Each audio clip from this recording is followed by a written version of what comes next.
Hello again, this is Preheat. Welcome back to another World of Warcraft video. So I wanted to put out a video about Devastation Evoker. I do have a Devastation Evoker guide for 11.1 coming very soon. But I just wanted to explain really quickly why that guide isn't out yet and why you should expect to see it pretty much at the last second along with the other guides. And that is because Blizzard likes to make changes last second. So if I make a guide right now and I upload it, then it will likely be out of date basically by the time you watch it. So anyways, I'm going to give you this as kind of like an update on Devastation, just to kind of give you an idea of what I've been finding lately and what I've been writing through for all the Wowhead stuff I'm doing. So for Devastation, you'll see right here, I'm playing Flameshaper. Flameshaper is a talent spec that you can actually play now, like it is viable. However, I feel like I need to give some caveats for this. So let's talk pros and cons. Pros, you get your damage on the details meter. Like it actually goes to you. There's no bombardment, stuff like that. So no more being bamboozled by the details meter. You actually show up as doing the damage that you're doing, which is great. Another pro is that the gameplay does not involve using deep breath. So it's more of like a standard Devastation gameplay, similar to like how you played it before this expansion came out, right? Whenever you're playing Devastation back in Dragonflight. So those are really nice. It's a different play style. It's got a little bit more burst. Yeah, it has a little bit different gearing. I'd say overall, like it feels pretty good to play. But now let's talk about the negatives. So the biggest negative that we need to address right away is that Flameshaper, even though it's like pretty good in single target, it's within, you know, basically like 1-2% of Scalecommander, depending on what your gear is. It is only really this close if you're looking at pure single target. As soon as you add in even like a mob that just kind of wanders in and out, let's say only 60% of the time, if you change into Eternity Span, you're going to immediately see that Flameshaper is just already falling behind. Now, if you take this up to 2 targets and you just always have 2 targets to cleave, you can see immediately Flameshaper is just getting hard gapped by Scalecommander. I mean, just look at this. It's like 20% behind, right? This is just crazy how much damage Scalecommander is doing in 2 targets. Flameshaper isn't even really that bad at 2 targets. It's just that Scalecommander is absolutely insane at 2 targets. And it actually just keeps getting worse. Like if we go up to 3 targets, you can see the gap widening even more. And I actually gave this a couple different talent profiles. I didn't do Firestorm because I don't want to play that in Raid. But even then, it would still be behind. Yeah, even if we take the best Flameshaper setup I could have here without losing like too much priority damage, it is still just crazy how much more damage Scalecommander is getting out of the additional targets, and it's not really losing too much damage when it comes to the targets actually trying to focus damage on. You could say that Flameshaper is perfectly viable in single target. It has a little bit of different gear. It has a little bit different damage profile. It's got a nice little burst here at the start, so that's nice. It doesn't have to use deep breath. It has different gearing. One of the biggest things is that Flameshaper is actually using on-use trinket. So you'll see like all the profiles for Dev are using like a juicer whenever they're using their cooldowns because they have best in slots. So they just use their weapon. It gives them a damage booster in Dragon Rage. That's great.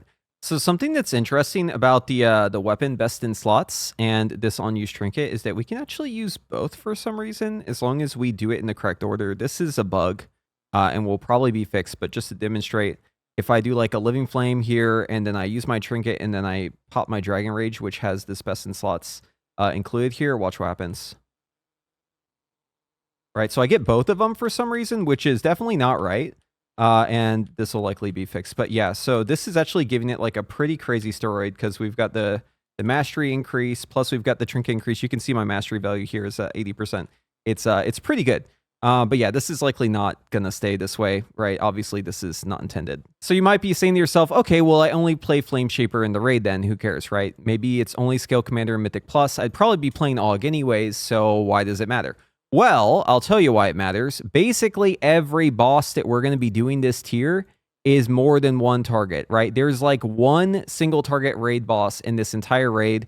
And so even if you plan to only play Flameshaper in the raid, you're going to find that it's only really going to be good on like 1 boss out of the bosses that we have available. This is a very cleave heavy raid. If you want to see content from the raid, I did testing on Mage, and I have VODs up of that so you can watch the bosses. But yeah, basically every boss has like either 2 target or like adds a spawn or something else to cleave, right? Very, very few of these bosses. It's really just this guy, Sprocket Monger Lock and Stock, is like the only pure single target fight in this raid. And even though it has more burst, like you can look at the Galliwix fight. We don't know exactly how it's going to go, but we know that we're not going to have some big damage amp every 2 minutes.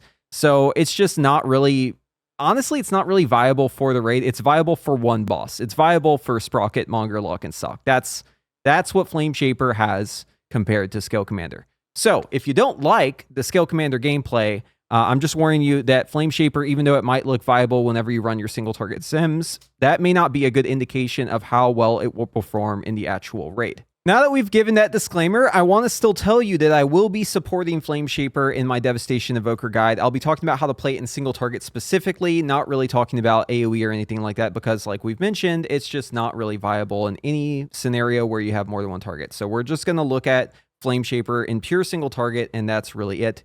But yeah, for the talents, basically, we don't want to pick Iridescence because Red Iridescence just isn't really playing well with like Consume Flame on Engulf. But Scorching Ember seems to be working with some of this stuff. I'm not sure if like even if they fix everything with Flameshaper working properly, if like we're really in a situation where it will make a difference compared to Scalecommander just because the cleave heavy raid and because Scalecommander is so good at cleave. But if you are looking for a setup, this is the talent build that I'll recommend. I'll have it in the description below. Remember, I only really recommend this in single target, but it is kind of interesting. Like the gameplay is fun. The opener's a bit different than what you're probably used to. You saw at the start of the video, basically we're like tipping the scales on our first Fire Breath. And then right after we Dragon Rage, we're like double engulfing. It's a ton of damage. Like it is kind of impressive, like how much damage this thing can put out. So just to show it again, like Living Flame, and then, you know, just like press your Dragon Rage here, boom, and then Fire Breath, and then double engulf. And like you just get like crazy damage numbers from that. I've had engulf crit for like just millions and millions and millions of damage. So it is fun to see the big damage numbers. It's just a bit unfortunate that it just doesn't really have like right here. This is a 14.3 million crit. It just sucks that we don't really have like a case for this aside from like one raid boss. But yeah, so there will be a different gameplay for Flameshaper. You will have slightly different gearing. You'll want to prioritize a little bit more haste. You'll want to get the House of Cards. But aside from that, pretty much everything else is going to carry over, it seems like, to Scalecommander. For Scalecommander, we're basically looking at kind of the same setup that we were looking at previously.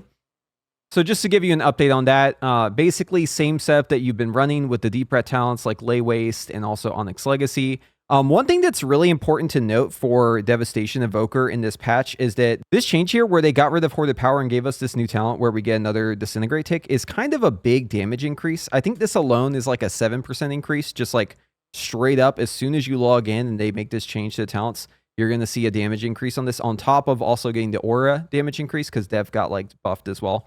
So like we are getting like a ton of extra damage from this. It is interesting. It isn't really going to change too much in the way you play, though. Like, even if you're playing Scalecommander, yeah, you still want to do, like, clipping and early chaining if you want to get, like, every little bit of damage. But it is interesting to see, like, how Disintegrate looks now that we have these extra ticks, right? So if you're tracking the ticks, there is an extra one in here. And also, if you're chaining, so, like, if I do one Disintegrate and then I do another one, I'll just get an Essence Burst proc here real quick. You'll see that it does end up having 6 ticks in that case because we're chaining one of the ticks over to the next one. So here, do Disintegrate, and then we'll chain it here, and you'll see now we got 6. But yeah, all the same rules will kind of apply. We'll make sure that all that's included in the video for the actual proper guide for 11.1 Devastation, since I want to refresh y'all on how all that stuff works. But yeah, basically same stories before. Devastation is looking really strong, though. I mean, the damage bonus, just the flat aura buff combined with the new talent already is huge. The fact that we have like a really great weapon we can use, best in slots, and we're going to be probably pairing that with just like 2 passive trinkets. So probably wouldn't run the card in that case. Probably like the energy drink instead in the second slot. But yeah, Devastation just is super duper strong in cleave, and it's a cleave heavy raid. There's also other stuff that helps a lot too. So one of the things is our tier gear. So our tier bonus is Jackpot, just like every other DPS, range DPS, we all have Jackpot, right? But for us, Jackpot launches Shattering Stars. And these Shattering Stars, you can see it right there, they actually grant Essence Burst. Not sure if this is intended because whenever you use Dragon Rage, it doesn't actually give you the Essence Burst. So like if I just use Dragon Rage, right? All right, so the last 3 times I did this, I got a proc right away. So let's see if we keep getting super lucky. Okay, so here, I'll just Dragon Rage here. Boom. See, no Shattering well, the Shattering Star did shoot out, but we didn't get Essence Burst from it. These procs right here, these are Eternity Surge. That's another thing that's changed too, is your Eternity Surge just goes within like 25 yards of your character. So you can Eternity Surge, you saw it right there. It was this guy that got hit and also this guy. So like, instead of them having to be super clumped like it is right now, you can just straight up have them shoot like all the way across, as long as you're within 25 yards. But yeah, if you get the jackpot, this one was actually jackpot because it did shoot out the Shattering Stars there. Looks very similar to the Eternity Surge, but we did get the Essence Burst. You get 2 of them from that. Yeah. Since it's not working with Dragon Rage, it seems like either Dragon Rage is bugged or this is bugged. And I'm not sure which one it is, because it wasn't always working this way. Like before, the jackpot wouldn't give you any no matter what, and then it got changed this way. So it's like really hard to make an assumption about which one is correct and which one is the bug. But I'm really hoping that Dragon Rage not giving the Essence Burst is the bug. That way we get to keep our Essence Burst, because it feels really good to have a lot of extra Essence Bursts. If they fix this bug, I think I ran a sim where it like wasn't working, and it was around like 4 to 5% damage loss, not having your tier gear give you extra Essence Burst. But that was like single target. It's probably a bigger loss in AoE. So hopefully this gives you an idea of what to expect in preparation for the patch, and also my Devastation guide coming out soon TM. But yeah, Flameshaper, viable and single target, kind of bad compared to Scalecommander and basically everything else. I'd say it's more true that Scalecommander is just like really good at 2 targets and really good at AoE. Of course, it is an augmentation. So, you know, if you're looking at Mythic Plus specifically, if you aren't a raider, then you're probably looking at still playing augmentation in Mythic Plus. But I think there's actually a pretty distinct possibility that Devastation is better in raid, which is still, which is nice, right? I mean, like, hey, you know, maybe you can't do Mythic Plus as Dev, because every group is basically decline you if you play Devastation. But at least you have raid and you can enjoy that. And maybe, you know, you enjoy AUG and Mythic Plus. Because honestly, Mythic Plus, I honestly don't. In Mythic Plus, I don't really mind AUG too much. It's just, you know, if I'm raiding, I definitely want to be playing Devastation. So anyways, hopefully this scratches the itch. And I know a lot of you are waiting for the guide, so just know it's coming soon. Again, there's tuning happening. I can't. If I put it out now, I'm going to spend all this time getting it together, and then Blizzard's just going to blow it up as soon as I do it. So I'm just waiting for like the vibe to be right. I'm sure it will be fine soon. Expect it in the next couple days, because the patch is very, very closely approaching. But anyways, that's going to be it for today. So if you like this video, be sure to give it a thumbs up. And if you want to see more of my content, be sure to subscribe to the channel and ring that notification bell. And hopefully I'll see you in the next one.